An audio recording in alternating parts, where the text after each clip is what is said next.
আসসালামু আলাইকুম ওয়া রাহমাতুল্লাহি ওয়া বারাকাতুহু। আজ আমরা ইংলিশ ল্যাঙ্গুয়েজের অত্যন্ত গুরুত্বপূর্ণ বিষয় নিয়ে আলোচনা করব।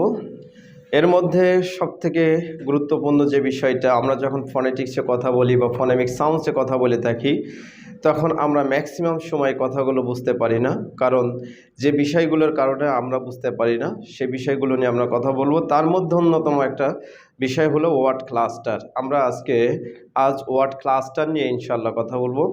তো ওয়ার্ড ক্লাস্টারটা কি আসলে সে জিনিসটা বুঝতে হবে, আমরা সেই জিনিসটা আজকে বুঝবো।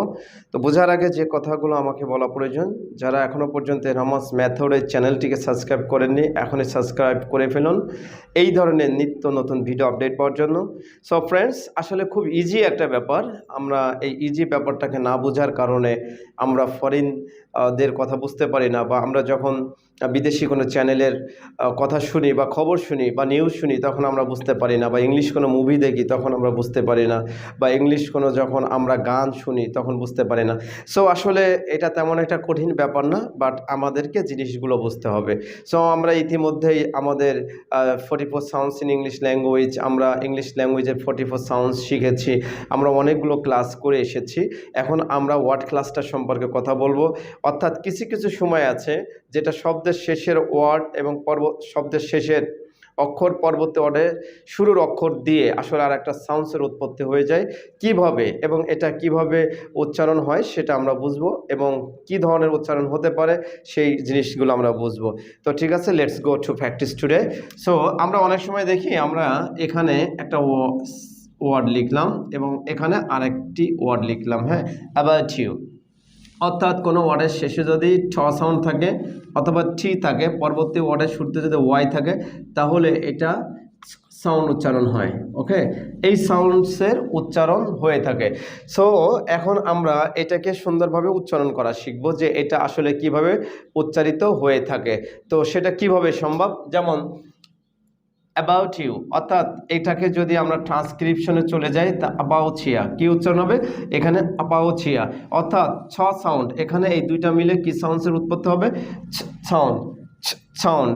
এই সাউন্ডে তাহলে এটাকে আ, এটাকে শর্ট আ, আর এটাকে এই যে আ বাউ, এরপরে ছিয়া, আ বাউ ছিয়া। অর্থাৎ আমরা এটাকে অ্যাবাউট ছিয়া বলতে পারি। অ্যাবাউট ইউ, এটাকে আমরা উচ্চারণ কি বলবো, অ্যাবাউট ছিয়া। ওকে, এরপর আমরা চলে আসি, যেমন যেমন আমরা যদি এখানে লেখা থাকে আমাদের ক্যান্ট ইউ, তাহলে আমরা কি বলি, ক্যানট ইউ। অর্থাৎ এটাকে আমরা তখন বলতে হবে খ্যানছিয়া। কি বলতে হবে, খ্যানছিয়া। আমরা এটাকে তখন বলবো খ্যানছিয়া, বিকজ আমরা শিখেছি কোনো ওয়ার্ডের শেষে যদি টি থাকে, পরবর্তী ওয়ার্ডের শুরুতে যদি ওয়াই থাকে, তাহলে এটা সাউন্ড উচ্চারণ হয়। তাহলে ক্যানট ইউ, এটাকে আমরা বলবো কি, খানছিয়া অথবা খ্যানছিয়া। ওকে, খ্যানছিয়া। সো আমরা এটাকে কিন্তু বলে নিলাম, এটা খ্যানছিয়া। এইভাবে আমাদেরকে শিখতে হবে। কোনো ওয়ার্ডের শেষে যদি ছ সাউন্ড অর্থাৎ টি থাকে, পরবর্তী ওয়ার্ডের শুরুতে যদি ওয়াই থাকে, তাহলে এটা সাউন্ড উচ্চারিত হয়। আমরা এইভাবেই করব। সো ফ্রেন্ডস, আসলে এখানে কষ্টের কোনো ব্যাপার নেই বা না বোঝার কোনো ব্যাপার নেই, শুধু বিষয়গুলো মাথায় রাখলেই এবং ভীষণ পরিমাণে প্র্যাকটিস করলে, practice lot of time to spend to learn English every time from this. So একসময় দেখা যাবে যে আপনারা এর দ্বারা কি হয়ে যেতে পারবেন, সাকসেস হয়ে যেতে পারবেন। এটা আমরা একটা শিখেছি।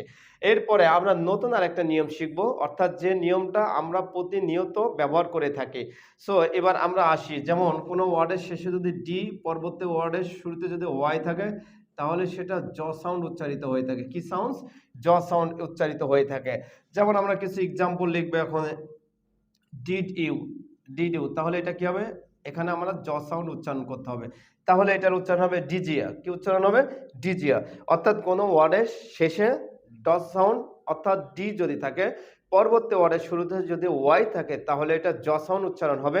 এবং এটা আমরা উচ্চারণ এইভাবেই করব, যে ডিজিয়া অর্থাৎ ডিজিয়া, তখন আর ডিডিউ হবে না, তখন আমরা ডিজিয়া উচ্চারণ করব। ওকে, ডিজিয়া।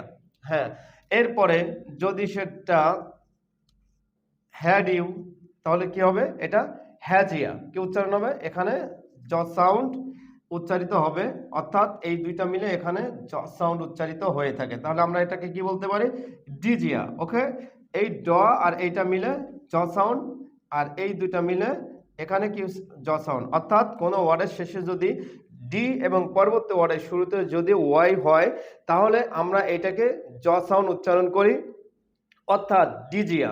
ওকে, ডিজিয়া। এরপরে আমরা কিন্তু এখানে লিখেছি হ্যাজিয়া, এটা কি উচ্চারণ হবে?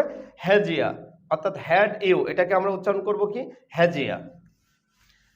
এইভাবে আমরা যদি প্রতিনিয়ত আমরা প্র্যাকটিস করতে থাকি তাহলে আমাদের ইংলিশ ল্যাঙ্গুয়েজ আমাদের অত্যন্ত সাবলীলভাবে আমরা বাইরে ফরেন অ্যাকসেন্টগুলো আমরা বুঝতে পারবো। কারণ আমরা যখন কোনো ফরেনারের কথা শুনি তখন কিন্তু তারা এই স্টাইলে কথা বলে, অর্থাৎ এইগুলো মেনটেন করে কথা বলে। যখন এগুলো মেনটেন করে তারা কথা বলে তখন আমরা কিন্তু আসলে বুঝতে পারি না। আসি আমরা আরও কিছু শিখে নিই। যেমন এখানে আছে খুড ইউ, তাহলে এটা কি হবে? খুজিয়া। কি হবে? খুজিয়া। এখানে আছে উড ইউ, তাহলে এটা কি হবে? উজিয়া, অর্থাৎ খুড ইউ, উড ইউ, আমরা এটাকে খুজিয়া বলবো, উজিয়া বলবো। হ্যাড ইউ, তাহলে আমরা এটাকে হ্যাজিয়া বলবো। ডিড ইউ, এটাকে আমরা কি বলবো? ডিজিয়া বলবো। এরপরে শুড ইউ, এটাকে আমরা কি বলবো? সুজিয়া বলবো। ওকে, তাহলে আমরা খুড ইউকে কি বললাম? খুজিয়া। উড ইউকে কি বললাম? উজিয়া। হ্যাড ইউকে আমরা কি বললাম? হ্যাজিয়া। শুড ইউকে আমরা কি বললাম? সুজিয়া। ওকে, আমরা ঠিক এইভাবে আমরা কিন্তু এই প্র্যাকটিসগুলো করতে পারবো। এবং এখানে পরিশেষে ডিড ইউ, অর্থাৎ এটাকে আমরা কি বলবো? ডিজিয়া বলবো। অর্থাৎ আমরা আজ শিখে নিলাম যে কোনো ওয়ার্ডের শেষে যদি টি থাকে, পরবর্তী ওয়ার্ডের শুরুতে যদি ওয়াই থাকে তাহলে আমরা এটাকে সাউন্ড উচ্চারণ করে থাকি। যেমন ক্যানট ইউ, খ্যানচিয়া। ওকে, অ্যাবাউট ইউ, অ্যাবাউচিয়া। এইভাবে আমরা একটার পর একটা আমরা কিন্তু ওয়ার্ড এগুলো ক্লাস্টারিং করে আমরা উচ্চারণ করতে পারবো ইনশাল্লাহ। আর এটাকে ওয়ার্ড ক্লাস্টার বলা হয়। এবং পরবর্তীতে আমরা যেটা শিখলাম সেটা হচ্ছে কোনো ওয়ার্ডের শেষে যদি ডি থাকে, পরবর্তী ওয়ার্ডের শুরুতে যদি ওয়াই হয় তাহলে সেটাকে আমরা জ সাউন্ড উচ্চারণ করব। সেই সূত্রে এখানে খুডিও আমরা বলতাম, এটাকে কিভাবে উচ্চারণ করব? খুজিয়া। এটাকে আমরা বলতাম উড ইউ, অর্থাৎ এটাকে আমরা এখন বলবো উজিয়া। এটাকে আমরা বলতাম হ্যাড ইউ, এটাকে আমরা এখন বলবো হ্যাজিয়া। ডিড ইউ, এটাকে আমরা আগে বলতাম ডিড ইউ, এখন বলবো ডিজিয়া। এটাকে আমরা আগে বলতাম শুড ইউ, এখন বলবো সুজিয়া। ওকে ফ্রেন্ডস, সো সব সময় আমরা এগুলো মেনটেন করে যদি আমরা কথা বলতে পারি তাহলে দেখা যাবে যে আমাদের ইংলিশ ল্যাঙ্গুয়েজের পাওয়ারটা আরও বেশি, স্কিল ডেভেলপ হবে। আমাদের কথাগুলো শুনতে আরও ভালো লাগবে, অ্যাজ ফরেনারদের মতন আমাদের কথাগুলো হয়ে যাবে। সুতরাং আমরা অলওয়েজ টাইম প্র্যাকটিস করব। Stay connected of A Rahman's method. Thank you very much. See you again next time. আল্লাহ হাফেজ। আসসালামু আলাইকুম রহমতুল্লাহ।